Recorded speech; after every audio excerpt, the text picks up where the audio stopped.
Just about to head out, but it doesn't take much for my garage to get messy. Like, I only pulled out a couple items and look at it.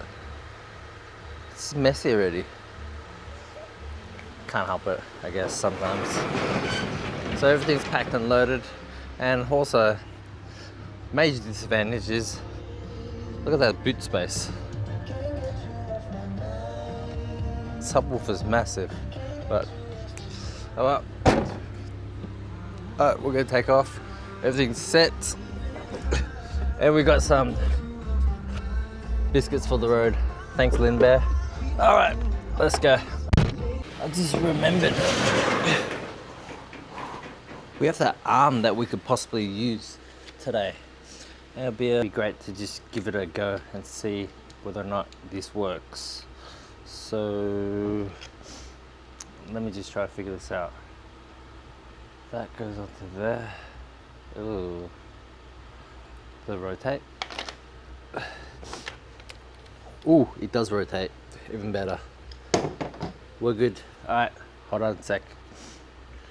Alright, so I've got it on. It's weak as. Completely weak. So luckily I asked for a refund. Look, goes up, goes down, goes up, goes down. It can't support any weight whatsoever or vibration.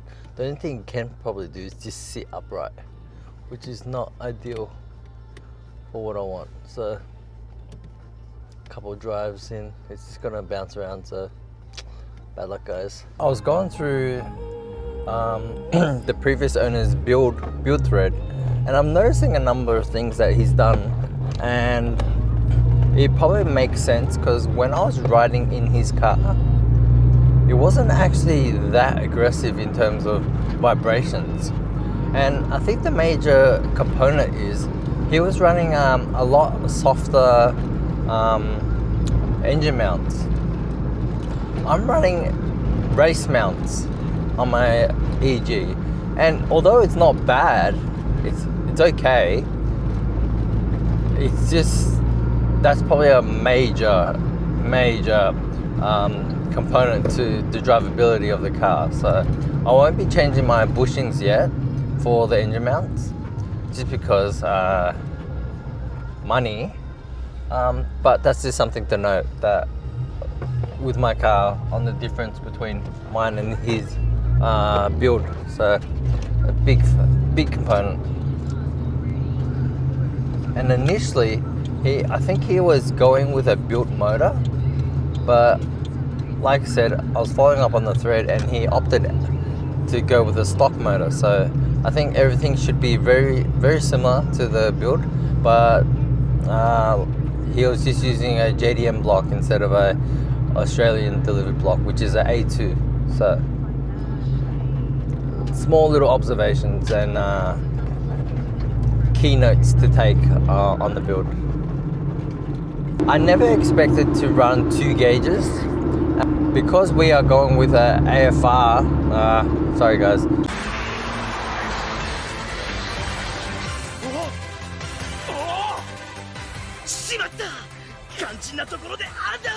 Ignore that. I never expected to run 2 gauges in the car, so I've only ever planned to run 1 gauge, boost gauge, which sits right relatively here behind the steering wheel. But because I'm going to be running a AFR gauge, I think it's the only logical thing to make it not look too out there would be to run the actual, there is a console, a plastic console that allows you to run 2 gauges, both on each side here. Because other than that, they had like gauge pods that would sit relatively up here. And I'm not too sure how I feel about that. And also they've got a clock one as well. So, but trading off the clock is a big deal for me because I like having the clock there. I'm not too sure though. I'm still trying to process which direction I should go. Alright, gonna give the goodies to him and then let's just see. So, all in all, nothing here, but we'll get I'm assuming we'll get this car on the hoist and we'll try to figure out how to do the wiring, I guess. I'm not too sure. Let Dr. Honda decide. We can see some coolant leaking there. Don't know where it's coming from, but it's definitely showing on the floor. It's over here. Because we got blue coolant, so we know. So I'm not too sure. But it's just saying that that whole wiring section that I used to connect my fan, that's probably for the AC. And I don't know where the actual radiator switch is, the radiator loom is on this car, because I don't think I found or saw anything like that. So it's a little bit confusing for me as well as for him right now. So we're trying to figure this out.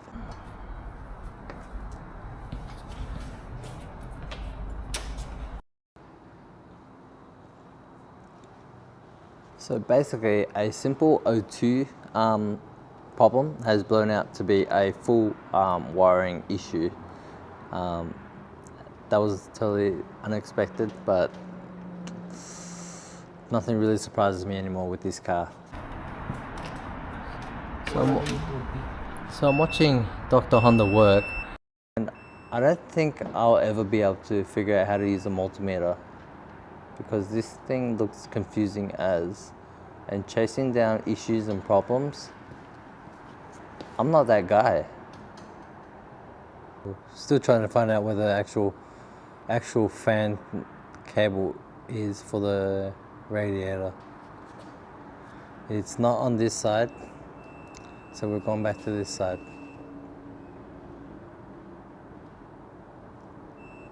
The cable is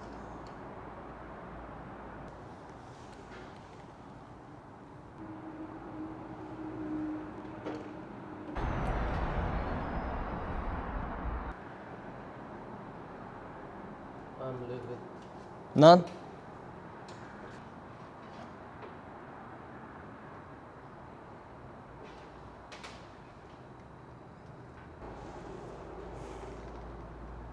Alright, so we're not having much luck finding this. So we got side quested by our side quest.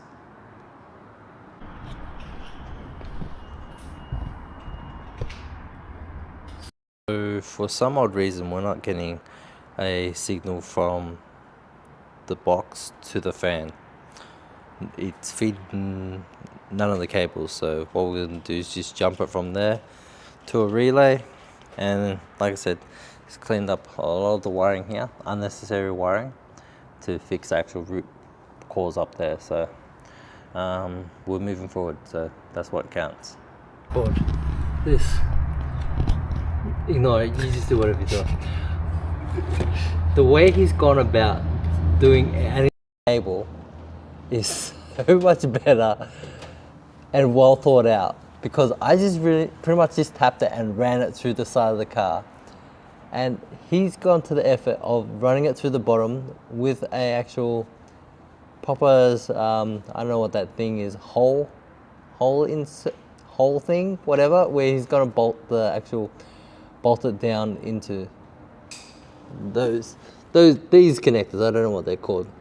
So like I said, there's definitely a difference in standards between him and I. We have a working fan by the ECU, so whoa.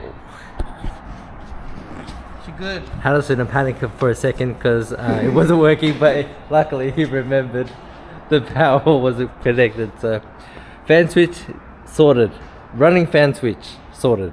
So that's using the OEM wiring. So one thing down and another, I don't know, lost count problems to go. So Should be right. alright, perfect. Should be right.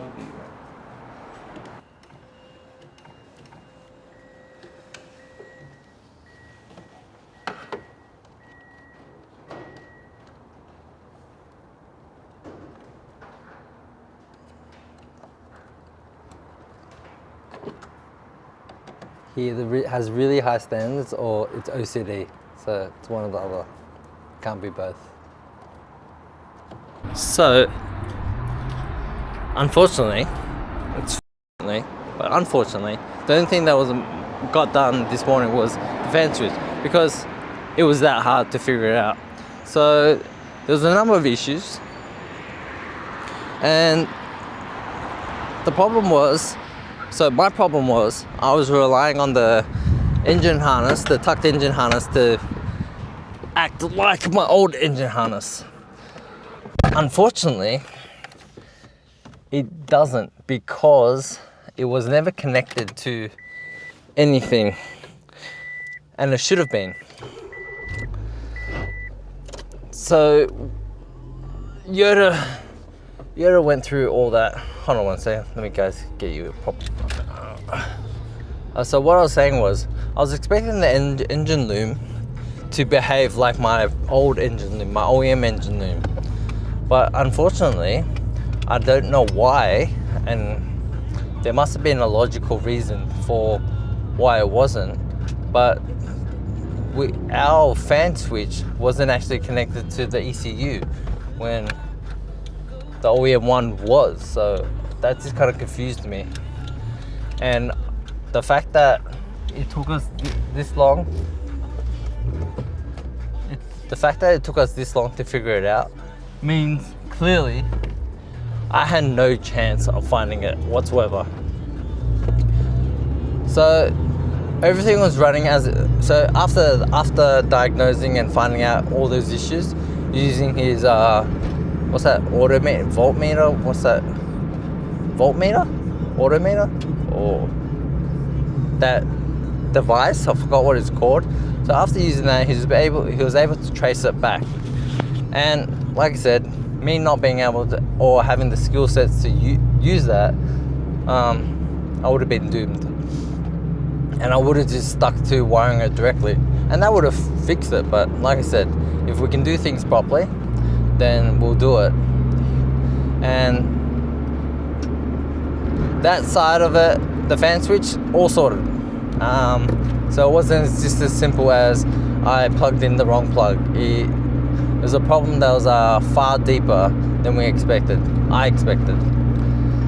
So after that, I think he's got to move on to a number of things that he has to try to get done. Is the O2 sensor. So he's got to install the wideband O2 sensor, which will make it easier for the tuners to tune the car, and also it will fix out my current check engine light and weld the bung onto the intake pipe, so that we have a attached and working intake air temperature sensor. So hopefully that doesn't blow off, so fingers crossed.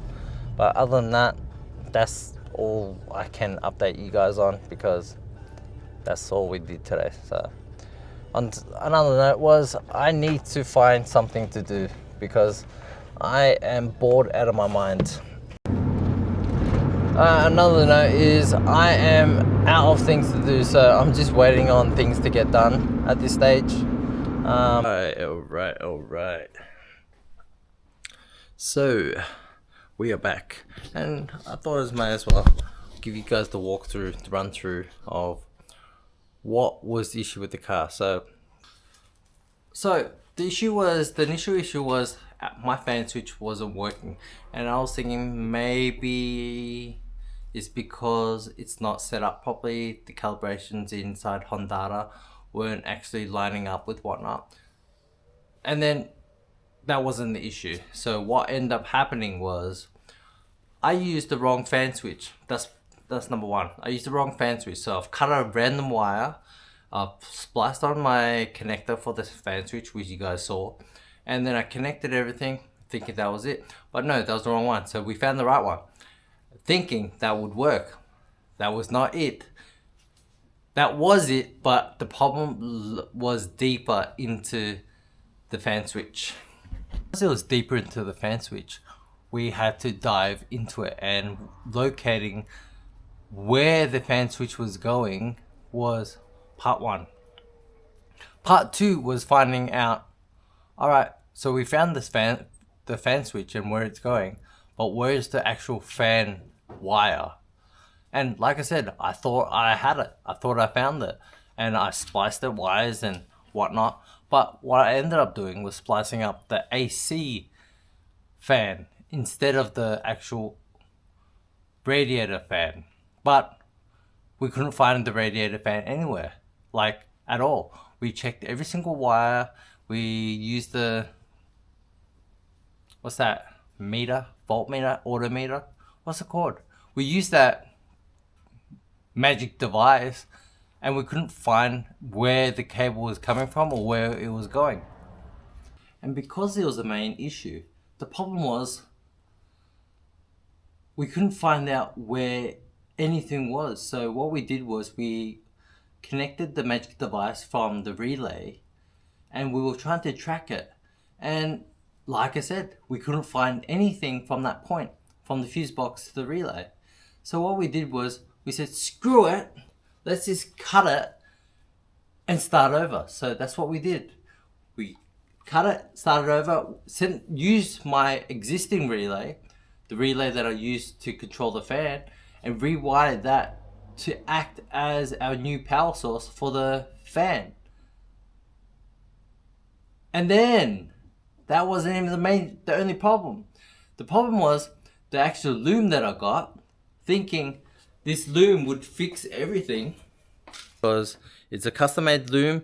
It's made from a person that understood K-swaps. And like I said, he probably, from his perspective, it probably ticked all the boxes. But for me, I wasn't smart enough to figure out, alright, maybe I have some sort of custom idea of how I'd want to run my fan switch, that it was never connected. The harness was there, but it wasn't connected to anything. So what we had to do was splice it, connect it to the original wire going into the car, and then actually the original wire going from the fan switch to the ECU.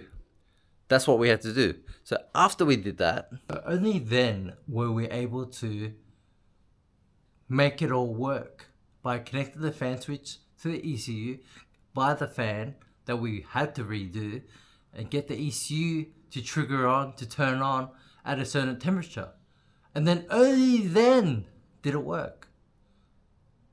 Can you see where I would fail with this? So even after I figured out even one of those, I was doomed to fail from the start, because no way would I have been able to track it all that way. My solution was, let's just set up a manual fan switch, which, by the way, is not a bad idea, but it's the wrong idea, or it's not the best idea. So I'm thankful Dr. Honda managed to work his magic, walk around the car, figure it out without losing his shit. Because for me, I was just like, are you serious? I'm playing around with all these angles, but like I'm saying, it's just, I don't know, because I didn't do this car from scratch, which is annoying. So that's part one. And part two was he was able to add the bung onto the intake pipe. So that's our second fix. I've got no videos of that. I've got nothing besides a photo that I'm going to upload, right? And that's it. The only other thing left to do is the wideband sensor. And like I said, I'm confident he'll be able to figure it out. I'm confident that he'll be able to come up with a witty solution that I would not be able to do. And the only thing left for me to do is, one, take it to CMS for the tune. And the problem is I never asked how much it's gonna cost. And my friend brought that up, and safe to say I'm a little bit worried. But I can't postpone it anymore. I can't postpone this tune. Once it's done, it's done. And that way I don't have to think about anything else about the car besides getting it on the road, which is our next impossible mission. because from that point, I think the only other option is for us to start moving backwards, which is not what anyone wants to hear, but we have to be realistic. So we've got to figure it out. So I'm not too sure. So that's the updates from today. So that's what we're trying to figure out. After that, it's on to something else. But that's all I've got to do. Update for you guys. I'm a little bit tired, so I'm just going to continue cleaning, and I'll see you guys tomorrow. I'll see you guys on Monday. Maybe. I don't know, because I got nothing to show for you guys. I got nothing to show you guys. Nothing at all. Absolutely nothing. Alright, so that is relatively quite clean in terms of what it was. I've still got my daughter still making arts and crafts around here, so I'll leave that for now, at least after the weekend. So alright guys, that's it for today. I guess I'll update you when I have any updates. Until then, see ya.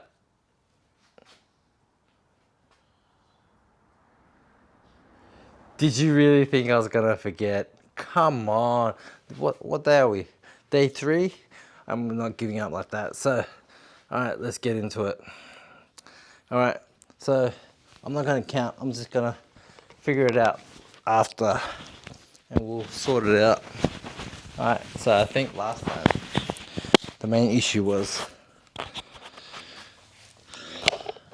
I was counting, and because I was counting, it probably impacted how much I was gonna do. So let's just go for it, and I'll just count it up after. Alright. So this is day 3, and let's see what we can do, not counting. And we'll just continue and see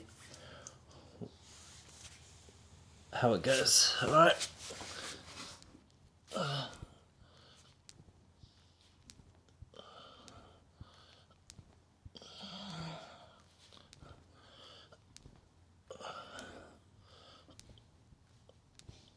I'm doing it on my wrist there. My wrist feels okay.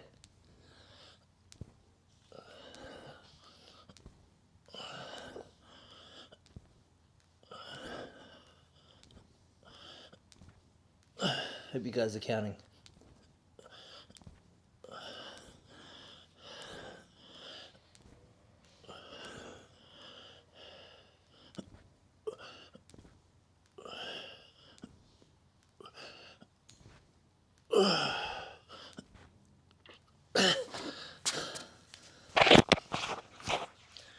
Somewhat tired, so I don't know how much that was, but let's just say that was like 40 today.